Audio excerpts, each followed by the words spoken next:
Syederalun Direktorat Reserse Kriminal Umum atau Direskrimum Polda Jawa Tengah bersama Polres Purbalingga menggerebek tempat judi online di wilayah Desa Bojongsari, Kecamatan Bojongsari, Kabupaten Purbalingga pada Jumat 19 Agustus 2022 malam. 6 tersangka yang diamankan masing-masing MAM berusia 29 tahun, CSG berusia 27 tahun, AW berusia 21 tahun, KAW berusia 29 tahun, DSA berusia 28 tahun, dan MAA berusia 43 tahun. Kapolda Jawa Tengah Irjen Pol Ahmad Lutfi bersama pejabat Mapolda Jawa Tengah dan Kapolres Purbalingga meninjau lokasi penggerebekan pada Sabtu 20 Agustus 2022 pagi. Pelaku yang diamankan 6 orang masing-masing memiliki peran mulai dari operator, penghubung server, penyokong dana, hingga pemasaran.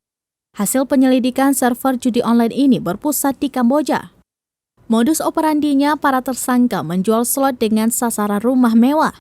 Diperkirakan di wilayah Polda Jawa Tengah akan banyak muncul modus seperti ini. Pihaknya masih melakukan pengembangan dan pendalaman untuk mencari apakah ada pelaku lain dan jaringan yang lebih luas. Dari TKP di Purbalingga diamankan sejumlah barang bukti, diantaranya 1 set komputer, 1 handphone merek Infinix warna merah, 1 unit MacBook warna silver, 3 buku tabungan, 2 ATM BNI dan Mandiri, 2 handphone dan 2 ATM BCA dan BRI.